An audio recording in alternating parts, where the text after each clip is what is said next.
बाजार से किसी विदेशी कंपनी का 15,000 रुपए लीटर का कीटनाशक लाने से अच्छा है इन जानवरों के मूत्र से ही कीटनाशक बना लेना। तो अगर जरूरत पड़े, कभी किसी फसल में आपको कीट लग गया, कोई जंतु लग गया, उसको खत्म करना है, उसको मारना है, तो उसके लिए भी एक सूत्र आप लिख लीजिए। कीटनाशक बनाना भी बेहद आसान है, कोई भी किसान भाई अपने घर में बना सकते हैं।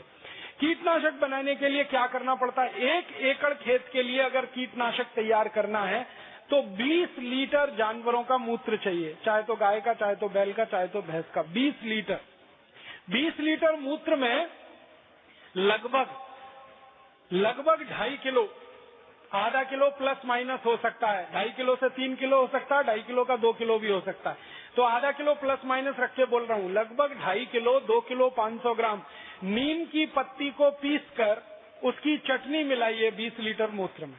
नीम के पत्ते से भी अच्छा होता है नीम की निम्बोली की चटनी। आप जानते हैं नीम पर एक फल लगता है निम्बोली जैसा, वो अगर मिल जाए तो 2.5 किलो निम्बोली की चटनी वही 20 लीटर मूत्र में मिलाना है, नहीं तो 2.5 किलो नीम के पत्ते की चटनी। इसी तरह से एक दूसरा पत्ता होता है धतूरे का पत्ता, लगभग 2.5 किलो धतूरे के पत्ते की चटनी, 2 किलो 500 ग्राम। धतूरा आप सभी जानते हैं, आसानी से गांव के किसान उसको पहचानते हैं, ऐसा कोई गांव नहीं जहां धतूरा नहीं होता। तो धतूरे के पत्ते की चटनी। तीसरा एक पेड़ होता है जिसको आकड़ा कहते हैं, आंख भी कहते हैं कई लोग, आकड़ा भी कहते हैं, अर्कमदार कहते हैं उसको आयुर्वेद में। तो अर्कमदार, आकड़ा, आंख, इसके भी पत्ते लगभग 2.5 किलो, 2 किलो 500 ग्राम, इसकी चटनी। और इसके बाद चौथा एक पेड़ है जिसको बेलपत्री कहते हैं, जिसके पत्ते शंकर भगवान के ऊपर आप सब चढ़ाते हैं, बेलपत्री, बेलपत्र, बिल्व पत्र भी कहते हैं कुछ लोग उसको। तो बेलपत्री, बिल्व पत्र के 2.5 किलो पत्ते की चटनी। और महाराष्ट्र में तो बहुत बड़ी मात्रा में होता है सीताफल, हमारे उत्तर भारत में उसको शरीफा कहते हैं, महाराष्ट्र में सीताफल और कई जगह सीताफल कहते हैं। तो सीताफल के पत्ते की चटनी 2.5 किलो। अगर आड़ू के पत्ते मिल जाएं वो भी 2.5 किलो लगभग। परम पूजनीय स्वामी जी कह रहे हैं कि आड़ू के पत्ते में कीट को मारने की या खत्म करने की सबसे ज्यादा शक्ति है, उसका रस पड़ते ही कीट मरते हैं, तो आड़ू के पत्ते अगर मिल जाएं तो और भी अच्छा है।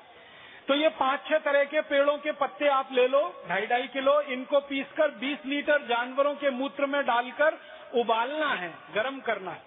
और इसमें थोड़ा उबालते समय आधा किलो से 750 ग्राम तक तंबाकू का पाउडर और डाल देना। तंबाकू का पाउडर आधा किलो, कम से कम 750 ग्राम, अधिक से अधिक, ये डालकर उबाल लेना है। उबालकर इसको ठंडा कर लेना है और ठंडा करके इसको आप बोतलों में भर के रख लीजिए, ये कभी भी खराब नहीं होता। ये कीटनाशक तैयार हो गया। अब इसको डालना कैसे, स्प्रे कैसे करना है, जितना कीटनाशक लेंगे उसका 20 गुना पानी। अगर 1 लीटर कीटनाशक लिया तो 20 लीटर पानी, 10 लीटर कीटनाशक लिया तो 200 लीटर पानी। जितना कीटनाशक आपका तैयार हो गया उसको अंदाजा लगा लीजिए आप, जितनी उसकी मात्रा तैयार हो गई उसका 20 गुना पानी उसमें मिला दीजिए। मिलाकर इसको आप खेत में छिड़क सकते हैं किसी भी फसल पर। और इसको छिड़कने का परिणाम ये है कि 2 से 3 दिन के अंदर, लगभग 48 से 72 घंटे के अंदर जिस फसल पर आपने स्प्रे किया उस पर कीट और जंतु आपको दिखाई नहीं देंगे। कीड़े और जंतु सब पूरी तरह से 2-3 दिन में ही खत्म हो जाते हैं, समाप्त हो जाते हैं। इतना प्रभावशाली ये कीटनाशक बनके तैयार होता है। ये बड़ी बड़ी विदेशी कंपनियों के कीटनाशक से सैकड़ों गुना ज्यादा ताकतवर है और एकदम फोकट का है। बनाने में कोई खर्चा नहीं है।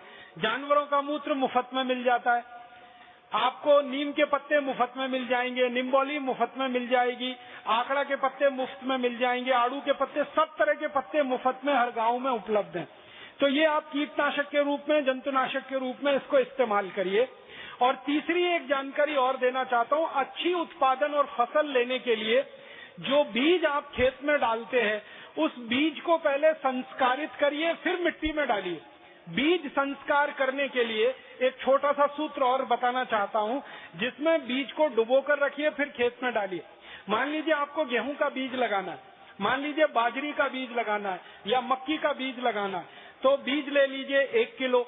1 किलो बीज के अनुसार ये सूत्र मैं बता रहा हूँ, अगर 2 किलो हो तो सब चीजों को दुगना कर लीजिएगा। 1 किलो जानवरों का गोबर ले लीजिए, किसी भी जानवर का हो, गाय का, बैल का, भैंस का, 1 किलो गोबर ले लीजिए और उसी जानवर का 1 किलो मूत्र ले लीजिए।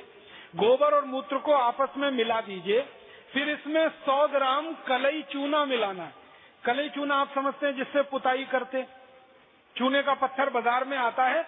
100 ग्राम का पत्थर खरीदेंगे, 10-15 पैसे में मिल जाएगा। उस चूने के पत्थर को 1 दिन पहले पानी में डाल दीजिए, 2-3 लीटर पानी में। रात भर में वो पानी एकदम गर्म हो जाएगा, फिर ठंडा होके चूना शांत होके नीचे बैठ जाएगा, पानी ऊपर आ जाएगा। फिर इसको घोल लीजिए, चूना और पानी को, और इसको 1 किलो गोबर 1 लीटर मूत्र वाले पात्र में डाल दीजिए। तो गोबर, मूत्र और 100 ग्राम कलई चूने में जितना पानी तैयार हुआ वो सब मिला दीजिए और अच्छे से घोलकर इसमें बीज को डाल दीजिए। गेहूं का बीज हो या तो मक्की का हो या तो सब्जियों का, कोई भी बीज को डाल दीजिए। 1 किलो बीज इसमें आराम से भीग जाता है। वैसे अगर आप थोड़ा पानी डाल देंगे तो 2 किलो तक बीज भीग जाए। बीज को इसमें 2-3 घंटे से लेकर 6-7 घंटे तक डाल के रखिए। रात में डाल दीजिए, सुबह हो गई तो बीज को निकाल लीजिए।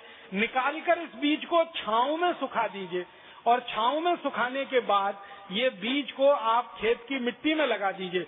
तो ये बीज जो लगेगा मिट्टी में, ये संस्कारित हो गया। अब इस संस्कारित बीज के 2 फायदे हैं। एक तो फसल का उत्पादन अच्छा मिलेगा और इस फसल पर जल्दी कोई कीट नहीं लगेगा, जल्दी कोई कीड़ा इस खेत की फसल पर आएगा नहीं।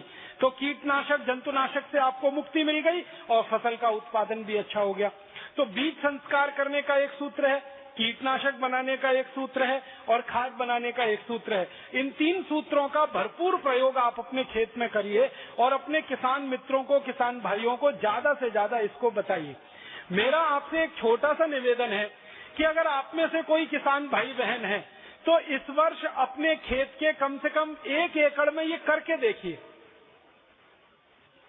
और 1 एकड़ में आपने ये करके देखा, इसका परिणाम अगर अच्छा आया तो अगले वर्ष आप पूरे खेत में करिए। और ज्यादा अच्छा परिणाम आया तो पूरे गांव के खेत में करा दीजिए इसको, फिर पूरे जिले के खेतों में करा दीजिए। जैसे आप गांव-गांव जाकर योग प्राणायाम सिखाते हैं ना, वैसे गांव-गांव जाकर किसानों को ये सूत्र सिखाना शुरू कर दीजिए गोबर गोमूत्र की खाद का। तो योग प्राणायाम से तो शरीर दुरुस्त हो जाएगा और ये गोबर गोमूत्र की खाद से उनका खेत अच्छा हो जाएगा, मिट्टी अच्छी हो जाएगी, तो सोने में सुहागे की स्थिति बन जाएगी। माने इधर शरीर स्वस्थ हुआ, उधर मिट्टी स्वस्थ हुई, उसमें से पैदा हुआ अनाज स्वस्थ मिला, उसमें से पैदा सब्जियां स्वस्थ मिली, उसमें से घास चारा अच्छा पैदा हुआ। घास चारा जानवर खाएंगे, दूध बढ़ेगा और उनकी बीमारियां कम होंगी। हम स्वस्थ भोजन खाएंगे, हमारी बीमारियां कम होंगी, डॉक्टरों का खर्चा बचेगा। तो सारे जड़ मूल से व्यवस्था का परिवर्तन शुरू हो जाएगा। और मेरा ये मानना है कि अगर एक गांव में एक किसान भाई ने भी ये कर लिया तो 1 साल के अंदर पूरा गांव इसको कर लेगा, इसकी पूरी गारंटी है। क्योंकि भारत के किसान इतने होशियार हैं, इतने अकल वाले हैं कि अच्छी चीज देखते हैं तो उसका पालन करने में वो बिल्कुल देरी नहीं करते। और किसान भाइयों को एक बात बताइए जो उनके दिमाग से भ्रम निकालना है।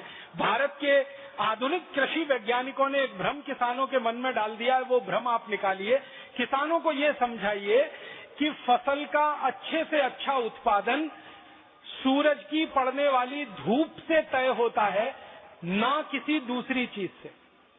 जिस पौधे को धूप जितनी अच्छी मिलेगी, जिस पौधे को पानी जितना स्वच्छ और साफ मिलेगा, जिस पौधे को हवा जितनी अच्छी मिलेगी, उसका उत्पादन उतना अच्छा होगा। दूसरा, मिट्टी में से पौधा जो लेता है सूक्ष्म पोषक तत्वों को, वो कुल मात्रा का 5% से ज्यादा नहीं होता। मात्र 5% ही पौधा मिट्टी से लेता है, 95% पौधा सूर्य से, हवा से और पानी से लेता है। इसलिए किसानों को ये समझाइए कि सूरज की धूप पौधे को ज्यादा से ज्यादा मिले, इस पर वो ध्यान दें, ना कि खेत की मिट्टी में से सूक्ष्म पोषक तत्व तो ज्यादा मिले। मिट्टी से तो 5% लेना है, इससे ज्यादा वो लेगा नहीं। और एक बात आप किसान भाइयों को बताइए कि और अच्छा उत्पादन अगर लेना है अपने खेत में, ये तो एक तरीका हुआ उत्पादन लेने का, खर्चा कम करना, उत्पादन ज्यादा लेना। इससे भी अच्छा उत्पादन अगर खेत में से लेना है तो किसान भाइयों को कहिए कि एक फसल के साथ दूसरी फसल जरूर करें। दूसरी फसल के साथ तीसरी फसल करें, तीसरी के साथ चौथी करें। माने जिसको हम लोग मिक्स क्रॉप कहते हैं ना, कई फसलें एक साथ करना, ये सबसे ज्यादा उत्पादन लेने का अच्छा तरीका है। जैसे मैं आपको महाराष्ट्र के हिसाब से बताना चाहता हूँ, कपास महाराष्ट्र में बहुत होता है, तो किसानों को कहिए कि कपास के साथ तुअर की खेती जरूर करें, दोनों का उत्पादन बढ़ता है। तुअर का भी उत्पादन बढ़ेगा, कपास का भी बढ़ेगा। कारण क्या है?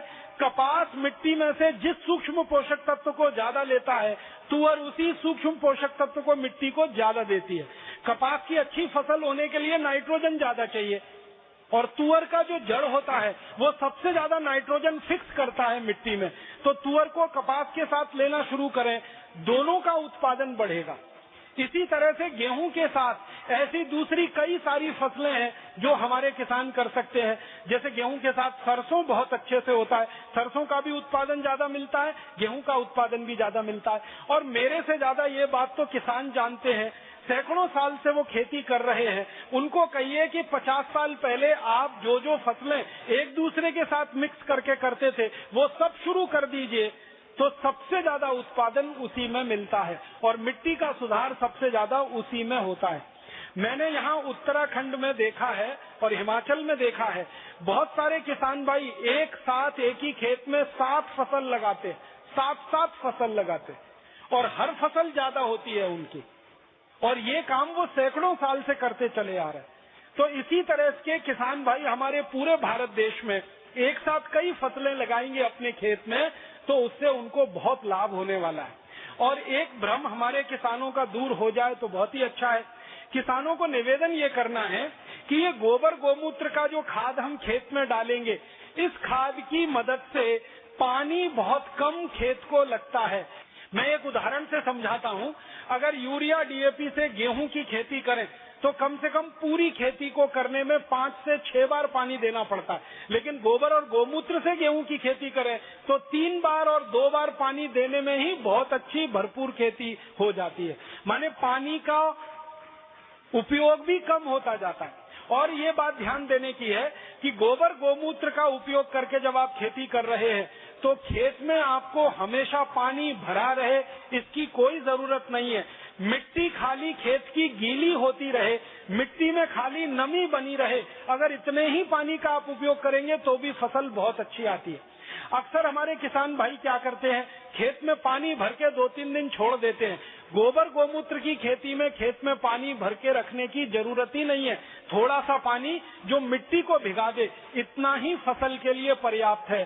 तो हमने देखा है कि गोबर गोमूत्र की खेती करने में 80% खर्चा तो खाद और कीटनाशक का बच गया, करीब करीब 50 से 60% खर्चा पानी का बच गया। और इस गोबर गोमूत्र की खेती में बहुत कम मात्रा में खरपतवार होती है, तो खरपतवार निकालने का खर्चा भी बच गया। माने किसान की जिंदगी का लगभग 90% खर्चा बचता है, 10% खर्चे में ही खेती हो जाती है।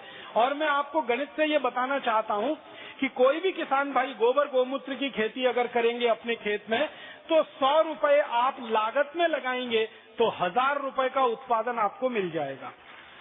10 रुपए लागत में आप लगाएंगे, 100 रुपए का उत्पादन आपको मिल जाएगा।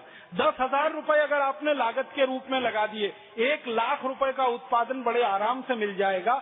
अगर मुनाफे का प्रतिशत निकालेंगे तो गोबर गोमूत्र की जो विषमुक्त खेती है, जहर मुक्त खेती है, इसमें 900% मुनाफा बहुत आराम से होता है, जो दुनिया के किसी भी दूसरे धंधे में ईमानदारी से नहीं हो सकता।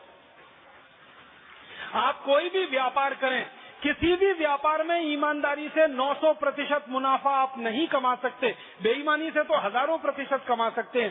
खेती और खेती मात्र एक ऐसा व्यवसाय है जिसमें गोबर गोमूत्र का उपयोग करके, जानवरों के मूत्र का उपयोग करके, जानवरों के मल का उपयोग करके आप 900% मुनाफा कमा सकते हैं। और ये मुनाफा पूरे देश में टैक्स फ्री है, इस पर कोई इनकम टैक्स नहीं है, तो सरकार का झगड़ा और झंझट भी नहीं है।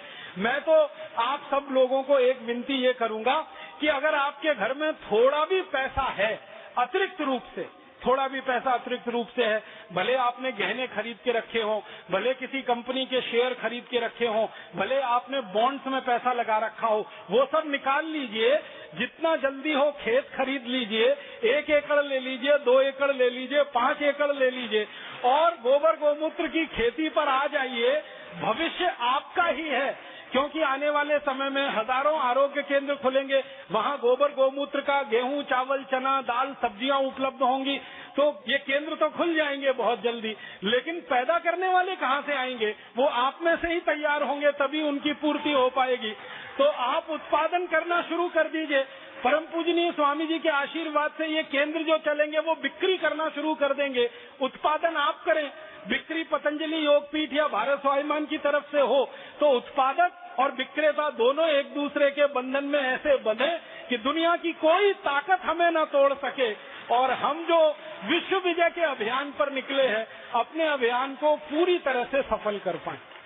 मैं एक आखिरी बात कहना चाहता हूँ, वो ये कि भारत में आजादी की लड़ाई जब हुई तो इस आजादी की लड़ाई में आपको शायद ये जानकारी है कि सबसे ज्यादा किसानों ने भाग लिया था।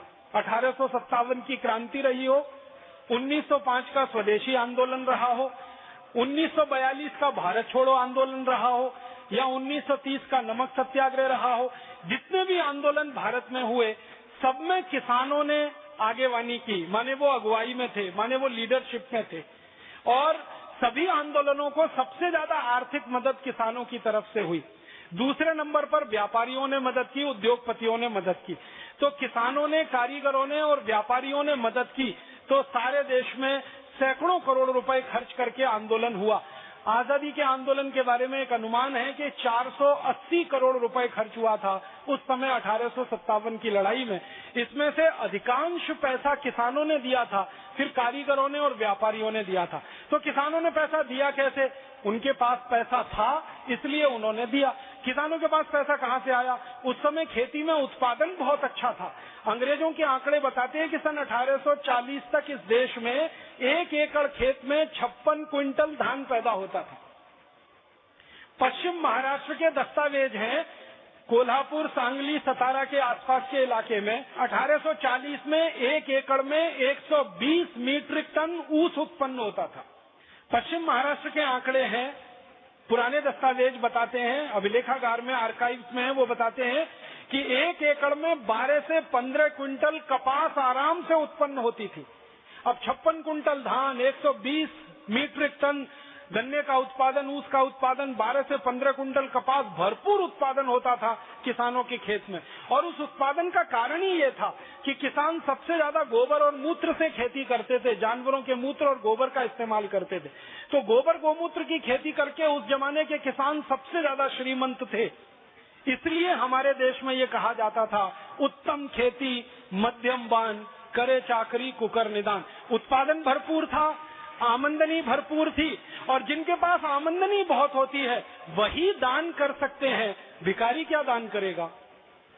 उसके पास तो खुद ही नहीं होता खाने को। तो आजादी की लड़ाई के लिए सबसे ज्यादा दान किसानों ने दिया। ये बात अंग्रेजों को समझ में आई थी और इसलिए किसानों को खत्म कर देने के लिए उन्होंने साजिश रचाई थी, जिसमें लैंड एक्विजिशन एक्ट लाया, फिर ये एग्रीकल्चरल प्राइस कमीशन एक्ट लाया। तो अंग्रेजों ने साजिश के साथ किसानों को तोड़ा और बर्बाद किया। अब ये साजिश हमारे समझ में आ गई है।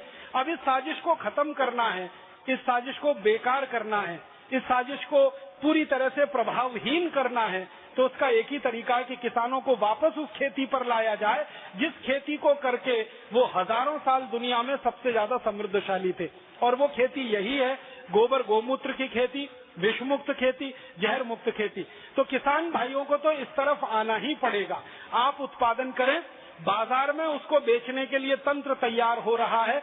आपका उत्पादन और हमारा बिक्री का तंत्र, ये दोनों मिलेगा तो पूरे देश में ऐसी जबरदस्त क्रांति आएगी कि सारे किसान तो आर्थिक रूप से स्वावलंबी हो जाएंगे, स्वयंपूर्ण हो जाएंगे, समृद्धशाली हो जाएंगे। और जो खाने वाले हैं क्रेता, जो खरीदने वाले ग्राहक हैं, वो शुद्ध अनाज खाकर स्वस्थ हो जाएंगे, उनकी ताकत बढ़ेगी और वो ताकत बढ़ाकर देश की व्यवस्था परिवर्तन के काम में और ज्यादा अपना अभिक्रम दिखा पाएंगे, अपना पुरुषार्थ सिद्ध कर पाएंगे।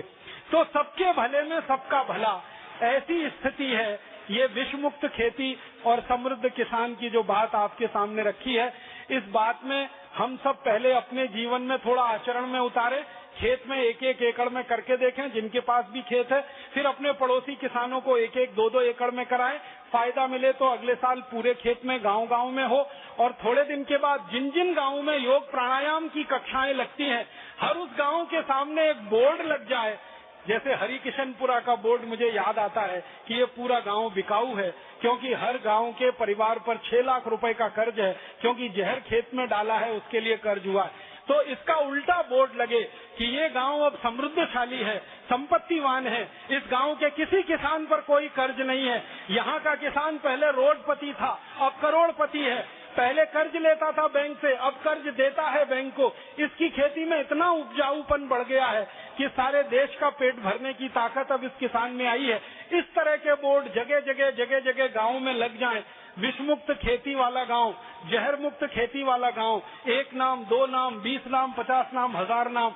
तो ये इतनी बड़ी खबर होगी कि दुनिया भर का मीडिया आएगा, उस गांव के बारे में फिल्में बनाएगा, सारी दुनिया में उसकी चर्चा होगी और दुनिया भर के लोग, आप अगर चाहेंगे तो आपके सामने झोली फैलाकर खड़े होंगे कि भाई 1 किलो गेहूं दे दो ना गोबर गोमूत्र वाला, 1 किलो गन्ना दे दो ना गोबर गोमूत्र वाला, क्योंकि उनके पास नहीं है, क्योंकि वो मांग रहे हैं।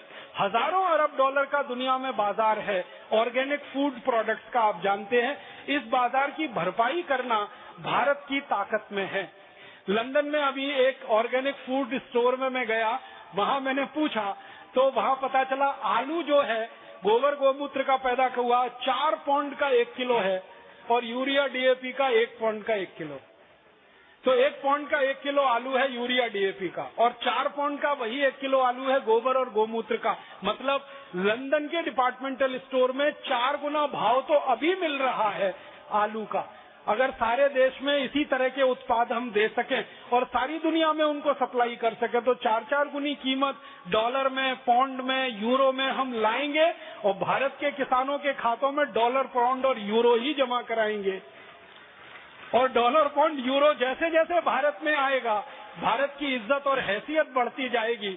ये रुपए और डॉलर की कीमत, डॉलर और रुपए की कीमत या पौंड और रुपए की कीमत ये बदलती चलना शुरू हो जाएगी।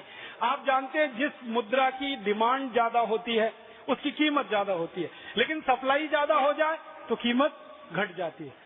तो आप उसको सिद्ध कर दीजिए इस देश में, डॉलर की कीमत घटानी है, पौंड की कीमत घटानी है, उसकी उपलब्धता बढ़ा दीजिए, कीमत अपने आप घट जाएगी। उसकी उपलब्धता बढ़ाने का एक ही तरीका है कि ऑर्गेनिक फूड प्रोडक्ट्स को सारी दुनिया में एक्सपोर्ट करना शुरू कर दीजिए, अपने आप आपको भरपूर डॉलर और पौंड मिलने लगेगा। तो एक तरीका ये भी है रुपए की कीमत बढ़ाने का, डॉलर और पौंड की कीमत घटाने का। डॉलर पौंड की सप्लाई इधर बढ़ाओ और डिमांड उसकी कम करते जाओ, खर्चा उसका कम करते जाओ, तो रुपए की कीमत बढ़ने से इज्जत बढ़े, संपत्ति की कीमत बढ़े और सारी दुनिया में अंत में भारत की कीमत बढ़े। भारत फिर से सोने की चिड़िया बने, समृद्धशाली हो, स्वदेशी हो, स्वाभिमानी हो, किसी के सामने भीख फैलाने मांगने वाला देश ना हो, देने वाला देश बने, लेने वाला देश ना हो। ये सब किसानों की ताकत से और विष मुक्त खेती और समृद्ध किसानों की ताकत से हो सकता है। ये बोलकर मैं आप सबका आभार व्यक्त करता हूँ, धन्यवाद देता हूँ। बाजार से किसी विदेशी कंपनी का 15,000 रुपए लीटर का कीटनाशक लाने से अच्छा है इन जानवरों के मूत्र से ही कीटनाशक बना लेना। तो अगर जरूरत पड़े, कभी किसी फसल में आपको कीट लग गया, कोई जंतु लग गया, उसको खत्म करना है, उसको मारना है, तो उसके लिए भी एक सूत्र आप लिख लीजिए। कीटनाशक बनाना भी बेहद आसान है, कोई भी किसान भाई अपने घर में बना सकते हैं। कीटनाशक बनाने के लिए क्या करना पड़ता है, 1 एकड़ खेत के लिए अगर कीटनाशक तैयार करना है तो 20 लीटर जानवरों का मूत्र चाहिए, चाहे तो गाय का, चाहे तो बैल का, चाहे तो भैंस का। 20 लीटर 20 लीटर मूत्र में लगभग 2.5 किलो, आधा किलो प्लस माइनस हो सकता है, 2.5 किलो से 3 किलो हो सकता है, 2.5 किलो का 2 किलो भी हो सकता है, तो आधा किलो प्लस माइनस रख के बोल रहा हूँ। लगभग 2.5 किलो, 2 किलो 500 ग्राम नीम की पत्ती को पीस कर उसकी चटनी मिलाइए 20 लीटर मूत्र में। नीम के पत्ते से भी अच्छा होता है नीम की निम्बोली की चटनी। आप जानते हैं नीम पर एक फल लगता है निम्बोली जैसा, वो अगर मिल जाए तो 2.5 किलो निम्बोली की चटनी वही 20 लीटर मूत्र में मिलाना है, नहीं तो 2.5 किलो नीम के पत्ते की चटनी। इसी तरह से एक दूसरा पत्ता होता है धतूरे का पत्ता, लगभग 2.5 किलो धतूरे के पत्ते की चटनी, 2 किलो 500 ग्राम। धतूरा आप सभी जानते हैं, आसानी से गांव के किसान उसको पहचानते हैं, ऐसा कोई गांव नहीं जहां धतूरा नहीं होता। तो धतूरे के पत्ते की चटनी। तीसरा एक पेड़ होता है जिसको आकड़ा कहते हैं, आंख भी कहते हैं कई लोग, आकड़ा भी कहते हैं, अर्कमदार कहते हैं उसको आयुर्वेद में। तो अर्कमदार, आकड़ा, आंख, इसके भी पत्ते लगभग 2.5 किलो, 2 किलो 500 ग्राम, इसकी चटनी। और इसके बाद चौथा एक पेड़ है जिसको बेलपत्री कहते हैं, जिसके पत्ते शंकर भगवान के ऊपर आप सब चढ़ाते हैं, बेलपत्री, बेलपत्र, बिल्व पत्र भी कहते हैं कुछ लोग उसको। तो बेलपत्री, बिल्व पत्र के 2.5 किलो पत्ते की चटनी। और महाराष्ट्र में तो बहुत बड़ी मात्रा में होता है सीताफल, हमारे उत्तर भारत में उसको शरीफा कहते हैं, महाराष्ट्र में सीताफल और कई जगह सीताफल कहते हैं। तो सीताफल के पत्ते की चटनी 2.5 किलो। अगर आड़ू के पत्ते मिल जाएं, वो भी 2.5 किलो लगभग। परम पूजनीय स्वामी जी कह रहे हैं कि आड़ू के पत्ते में कीट को मारने की या खत्म करने की सबसे ज्यादा शक्ति है, उसका रस पड़ते ही कीट मरते हैं। तो आड़ू के पत्ते अगर मिल जाएं तो और भी अच्छा है। तो ये 5-6 तरह के पेड़ों के पत्ते आप ले लो, 2.5 किलो, इनको पीसकर 20 लीटर जानवरों के मूत्र में डालकर उबालना है, गर्म करना है। और इसमें थोड़ा उबालते समय आधा किलो से 750 ग्राम तक तंबाकू का पाउडर और डाल देना। तंबाकू का पाउडर आधा किलो, कम से कम 750 ग्राम, अधिक से अधिक, ये डालकर उबाल लेना है। उबालकर इसको ठंडा कर लेना है और ठंडा करके इसको आप बोतलों में भर के रख लीजिए। ये कभी भी खराब नहीं होता, ये कीटनाशक तैयार हो गया। अब इसको डालना कैसे, स्प्रे कैसे करना है? जितना कीटनाशक लेंगे उसका 20 गुना पानी। अगर 1 लीटर कीटनाशक लिया तो 20 लीटर पानी, 10 लीटर कीटनाशक लिया तो 200 लीटर पानी। जितना कीटनाशक आपका तैयार हो गया उसको अंदाजा लगा लीजिए आप, जितनी उसकी मात्रा तैयार हो गई उसका 20 गुना पानी उसमें मिला दीजिए। मिलाकर इसको आप खेत में छिड़क सकते हैं किसी भी फसल पर। और इसको छिड़कने का परिणाम ये है कि 2 से 3 दिन के अंदर, लगभग 48 से 72 घंटे के अंदर जिस फसल पर आपने स्प्रे किया उस पर कीट और जंतु आपको दिखाई नहीं देंगे।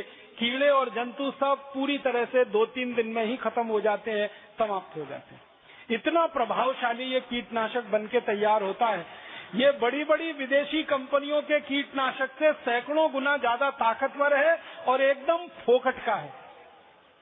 बनाने में कोई खर्चा नहीं है। जानवरों का मूत्र मुफ्त में मिल जाता है, आपको नीम के पत्ते मुफ्त में मिल जाएंगे, निम्बोली मुफ्त में मिल जाएगी, आकड़ा के पत्ते मुफ्त में मिल जाएंगे, आड़ू के पत्ते, सब तरह के पत्ते मुफ्त में हर गांव में उपलब्ध हैं। तो ये आप कीटनाशक के रूप में, जंतुनाशक के रूप में इसको इस्तेमाल करिए।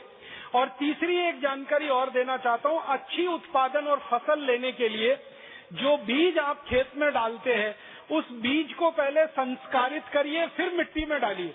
बीज संस्कार करने के लिए एक छोटा सा सूत्र और बताना चाहता हूँ, जिसमें बीज को डुबोकर रखिए फिर खेत में डालिए।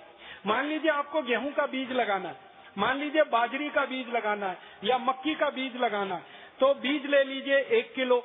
1 किलो बीज के अनुसार ये सूत्र मैं बता रहा हूँ, अगर 2 किलो हो तो सब चीजों को दुगना कर लीजिएगा। 1 किलो जानवरों का गोबर ले लीजिए, किसी भी जानवर का हो, गाय का, बैल का, भैंस का, 1 किलो गोबर ले लीजिए और उसी जानवर का 1 किलो मूत्र ले लीजिए। गोबर और मूत्र को आपस में मिला दीजिए। फिर इसमें 100 ग्राम कलई चूना मिलाना है। कलई चूना आप समझते हैं जिससे पुताई करते, चूने का पत्थर बाजार में आता है, 100 ग्राम का पत्थर खरीदेंगे 10-15 पैसे में मिल जाएगा। उस चूने के पत्थर को 1 दिन पहले पानी में डाल दीजिए, 2-3 लीटर पानी में। रात भर में वो पानी एकदम गर्म हो जाएगा, फिर ठंडा होके चूना शांत होके नीचे बैठ जाएगा, पानी ऊपर आ जाएगा। फिर इसको घोल लीजिए, चूना और पानी को, और इसको 1 किलो गोबर 1 लीटर मूत्र वाले पात्र में डाल दीजिए। तो गोबर, मूत्र और 100 ग्राम कलई चूने में जितना पानी तैयार हुआ वो सब मिला दीजिए और अच्छे से घोलकर इसमें बीज को डाल दीजिए। गेहूं का बीज हो या तो मक्की का हो या तो सब्जियों का, कोई भी बीज को डाल दीजिए। 1 किलो बीज इसमें आराम से भीग जाता है। वैसे अगर आप थोड़ा पानी डाल देंगे तो 2 किलो तक बीज भीग जाए। बीज को इसमें 2-3 घंटे से लेकर 6-7 घंटे तक डाल के रखिए। रात में डाल दीजिए, सुबह हो गई तो बीज को निकाल लीजिए। निकालकर इस बीज को छांव में सुखा दीजिए और छांव में सुखाने के बाद ये बीज को आप खेत